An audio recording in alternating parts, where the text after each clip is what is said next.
नमस्कार, रात के 9 बज चुके हैं। देख रहे हैं आप लाख टके की बात। मैं हूं आस्था कौशिक और मैं हूं आपके साथ अमित गर्ग शुक्ला। शुरुआत करते हैं बड़ी खबर के साथ। कोरोना को लेकर योगी सरकार ने बड़ा फैसला लिया है।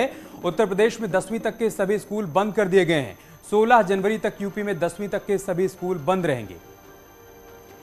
अपर मुख्य सचिव गृह अवनीश अवस्थी ने इस बात के निर्देश दिए हैं और कोरोना को देखते हुए अब प्रशासन को यह साफ तौर पर निर्देशित कर दिया गया है कि 16 जनवरी तक स्कूल अब बंद रखे जाएं। 10वीं तक की क्लास के सभी स्कूल बंद रहेंगे। मुख्यमंत्री योगी आदित्यनाथ ने यह फैसला लिया है। 14 जनवरी तक बंद के आदेश थे, अब 16 जनवरी तक इन्हें बंद रखने का फैसला लिया गया है। तो कोरोना के बढ़ते मामलों को देखते हुए सरकार की तरफ से बड़ा फैसला लिया गया। टीम 9 के साथ बैठक के बाद सीएम योगी ने बड़ा फैसला लिया कि 10वीं तक के सभी स्कूल जो कि पहले 14 जनवरी तक बंद थे, अब वो 16 जनवरी तक बंद रहेंगे। यह आदेश अवनीश अवस्थी की तरफ से जारी किए गए।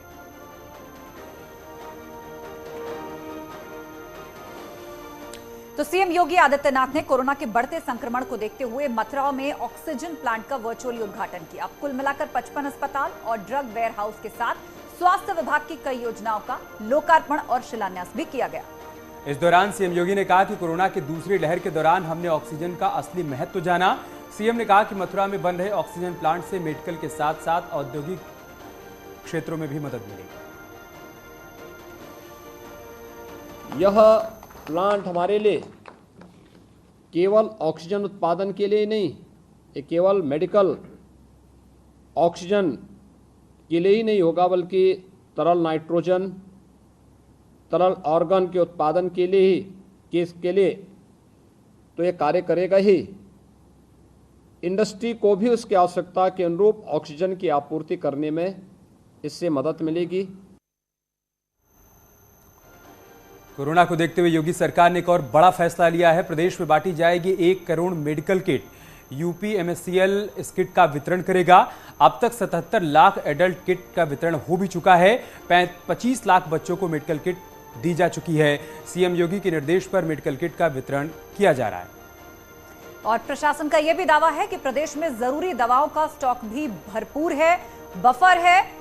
मेडिकल किट का भी वितरण किया जाएगा। उत्तर प्रदेश में ये निर्देश जो हैं वो मुख्यमंत्री योगी आदित्यनाथ ने अब तक दे दिए हैं। 77 लाख किट वितरित किए जाएंगे। बच्चों के लिए 25 लाख किट वितरण का काम जो है पूरा होगा। यूपी में दवाइयों की कमी नहीं है, इस बात का भी आश्वासन दिया जा रहा है। कुल 1 करोड़ मेडिकल किट के वितरण का टारगेट रखा गया है।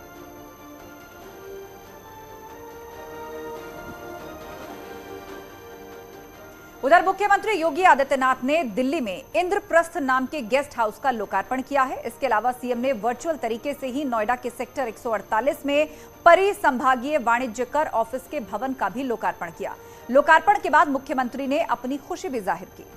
बता दें कि गेस्ट हाउस में 3 मंजिल हैं, जिसमें 27 कमरे और 3 सूट हैं। बेसमेंट में 2 पार्किंग हैं, जिसमें तकरीबन 90 गाड़ियां आ सकती हैं। इसकी कुल लागत 45 करोड़ है। 4000 वर्ग मीटर में ये बनाया गया है।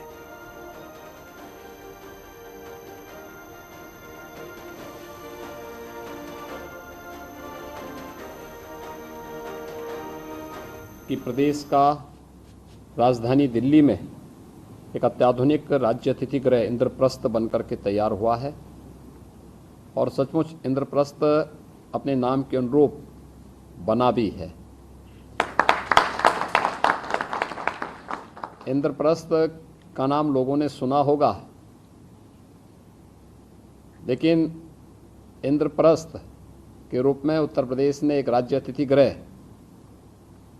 अपने राज्य के सभी अतिथियों को दिल्ली में उपलब्ध करवाया है। इस अतिथि गृह में हमारे पास में टोटल 30 कमरे हैं, जिसमें 27 सिंगल रूम हैं और उसके साथ साथ में 3 वीआईपी स्वीट्स हैं। इनके साथ साथ में अतिथियों के लिए उनके कार पार्किंग के लिए हमारे पास में 2 बेसमेंट्स हैं, जिसमें कम से कम 90 गाड़ियां एक साथ पार्क की जा सकती हैं। और अतिथियों के लिए अच्छे खान पान के लिए हमारे पास में एक नए उपकरणों से युक्त नई टेक्नोलॉजी से बने हुए कई सारे किचन इक्विपमेंट्स हैं। और साथ साथ में उनको सर्व करने के लिए हमारे पास में डाइनिंग हॉल है, जिसमें कम से कम एक बार में 48 लोग बैठ करके खाना खा सकते हैं। यदि हमारे माननीय अतिथियों को कभी भी कोई भी कॉन्फ्रेंस करनी हो, मीटिंग करनी हो, तो उसके लिए 64 सीटों वाला एक कॉन्फ्रेंस हॉल भी बना हुआ है।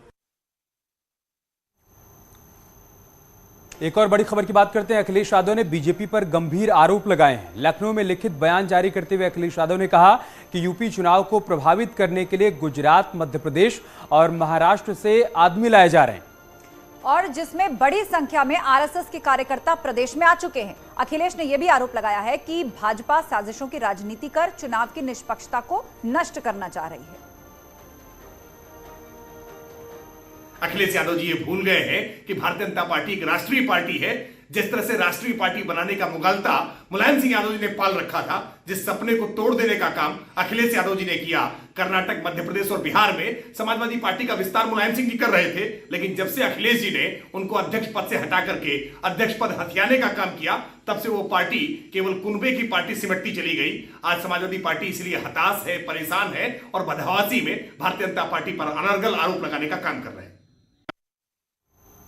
तो बीजेपी ने पलटवार किया है अखिलेश यादव के उन आरोपों पर। अखिलेश यादव का कहना है कि दूसरे राज्यों से बीजेपी के नेता और कार्यकर्ता बुलाए गए हैं, आरएसएस के कार्यकर्ता भी हैं जो कि चुनाव को प्रभावित कर रहे हैं। ये संगीन आरोप उनकी तरफ से लगाया गया, जिस पर बीजेपी ने कहा कि समाजवादी पार्टी अपना विस्तार नहीं कर पा रही है, इस वजह से अनर्गल बयानबाजी की जा रही है, अनर्गल आरोप लगाए जा रहे हैं भारतीय जनता पार्टी पर।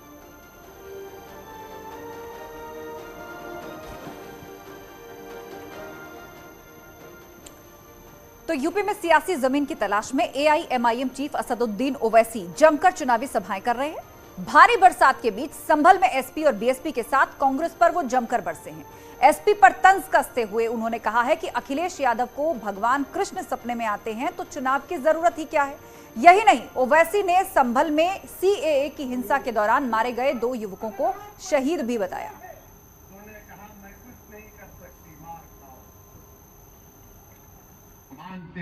ये जो सियासी सेकुलरिज्म समाजवादी पार्टी हो या बीएसपी हो या कांग्रेस हो, ये सियासी सेकुलरिज्म मुसलमानों को डराने के लिए इस्तेमाल करती है, मुसलमानों को दबाने के लिए इस्तेमाल करती है, मुसलमानों को उनके हुकूक नहीं देने के लिए इस्तेमाल करती है।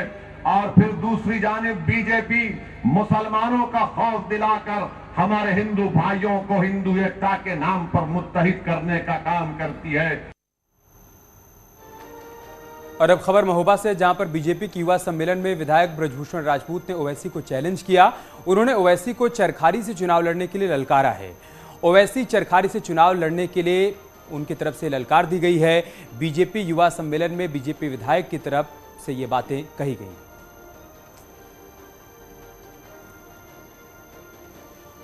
उसने अगर अपनी माँ का दूध पिया है तो चरखारी विधानसभा से चुनाव लड़के देख ले, उसे पता चल जाएगा।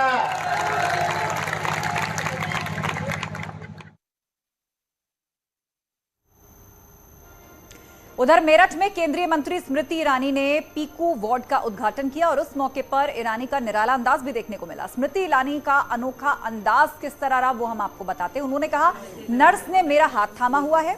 स्मृति नर्स के कार्य से इतना प्रभावित हुई हैं कि फिर उन्होंने मेडिकल कॉलेज में PIKU यानी कि पीकू वार्ड के उद्घाटन का फीता नर्स से ही कटवाया। स्मृति ईरानी के इस व्यवहार से नर्सों की खुशी का ठिकाना नहीं रहा। केंद्रीय मंत्री ने कोविड के दौरान किए गए कार्यों के लिए स्वास्थ्य कर्मियों की भी जमकर प्रशंसा की।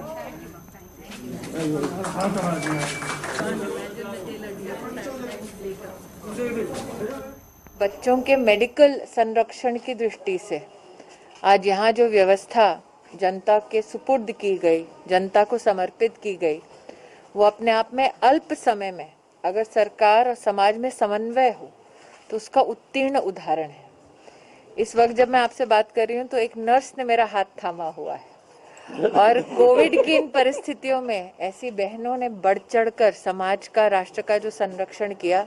एक महिला होने के नाते मैं हर वो महिला फ्रंटलाइन वॉरियर, चाहे वो डॉक्टर के स्वरूप में हो, नर्स के स्वरूप में हो, आशा बहन के स्वरूप में हो या आंगनवाड़ी बहन के स्वरूप में हो, घर घर जाकर जिन्होंने संरक्षण किया परिवारों का, यहाँ पर जिन डॉक्टर्स और नर्सेज ने मौत को चुनौती दी, उन सबको समाज के ओर से मैं आभार व्यक्त करती हूँ। इधर बीएसपी की रैली में बाइक पर खड़े होकर डांस करते हुए गिरने का वीडियो वायरल हुआ है। मऊ जिले में थाना मधुबन के बीएसपी के प्रभारी कोऑर्डिनेटर नीलम कुशवाहा मधुबन विधानसभा में बाइक कार रैली निकालकर अपनी ताकत दिखा रही थी।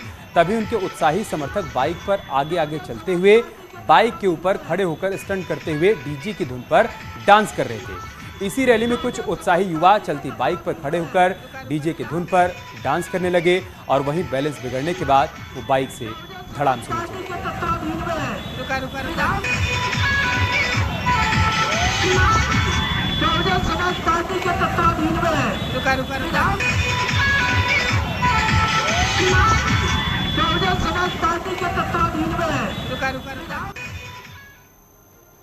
उधर पंजाब में प्रधानमंत्री मोदी की सुरक्षा में हुई चूक का मुद्दा राजनीतिक रंग ले चुका है। बीजेपी और कांग्रेस इस मामले में आमने सामने आ गए हैं। बीजेपी ने पंजाब सरकार के साथ साथ कांग्रेस को भी निशाने पर ले लिया है।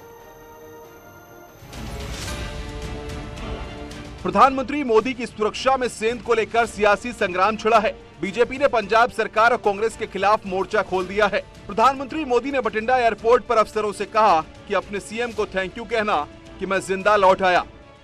प्रधानमंत्री ने पंजाब की सरकार पर तंज कसा तो बीजेपी ने भी कांग्रेस पर चौतरफा हमला बोला। यूपी और उत्तराखंड के मुख्यमंत्रियों के अलावा केंद्र के तमाम मंत्रियों ने भी कांग्रेस की नीयत पर सवाल खड़े किए। नफरत मोदी से कांग्रेस को है, हिसाब हिंदुस्तान से और हिंदुस्तान के प्रधानमंत्री से ना कीजिए। पंजाब सरकार को, कांग्रेस को आज जवाब देना होगा। सोच समझकर वेल हैच्ड प्लान है ये, वेल हैच्ड कॉन्स्पिरेसी है। इसमें शायद पाकिस्तान का भी कुछ रोल है। कांग्रेस सदैव से इस देश की संवैधानिक व्यवस्थाओं की अवमानना करती रही है। इसका एक उदाहरण एक बार फिर से देश ने देखा है। हमारे लोकप्रिय नेता और देश के माननीय प्रधानमंत्री जी की सुरक्षा के साथ जिस प्रकार की गंभीर चूक आज पंजाब के अंदर हुई है वो अक्षम्य है। जो कांग्रेस पार्टी का इतिहास रहा है, इन्होंने हमेशा देश के लोकतंत्र को समाप्त करने का काम किया। चाहे देश के अंदर आपातकाल लगाने का इन्होंने जो काम उस समय में किया हो, चाहे आज जो माननीय प्रधानमंत्री जी के साथ उनके सुरक्षा में जो घोर लापरवाही बरती गई है और मुख्यमंत्री जी ने जिस प्रकार से वहां पर किसी का फोन उठाना भी मुनासिब नहीं समझा। बीजेपी नेताओं ने पंजाब में हुई घटना को लेकर कांग्रेस को माफी मांगने की नसीहत भी दी, जबकि पंजाब के मुख्यमंत्री चन्नी ने कुछ अलग अंदाज में सफाई दी। प्रधानमंत्री जी ने बाई एयर आना सी, बठिंडे तो फिरोजपुर जाना सी, फिरोजपुर तो बाई एयर अगे जाना सी। उन्हां दा रोड का कोई प्रोग्राम ही नहीं सी। उन्होंने एन मौके ते आके बठिंडे आके प्रोग्राम बदल लिया कि जी मीह पै रहा तो बाई रोड जावांगे। या तो सरकार नूं पहलां दस्सिया हुंदा कि जी बाई रोड जाणगे, ऐसी आल्टरनेटिव रेट अरेंजमेंट कर दे, आह रोड नहीं तो दूसरी इदां बनाई जाती है। जब किसी VVIP ने आना, एक रोड नहीं तो दूसरी रोड नाल खोल दी जाती है। सवाल पीएम की सुरक्षा को लेकर है, लिहाजा बीजेपी हमलावर है। निशाने पर पंजाब सरकार के साथ साथ कांग्रेस भी है। पूरे विवाद के बाद पंजाब सरकार ने फिरोजपुर के पुलिस कप्तान को हटा दिया है, लेकिन पूरे मामले पर शुरू हुई सियासत इतनी जल्दी खत्म होने के आसार कम ही हैं। Bureau report, news 18। और फिलहाल वक्त तो चला एक ब्रेक का। जल्द लौटेंगे कुछ और खबरों के साथ।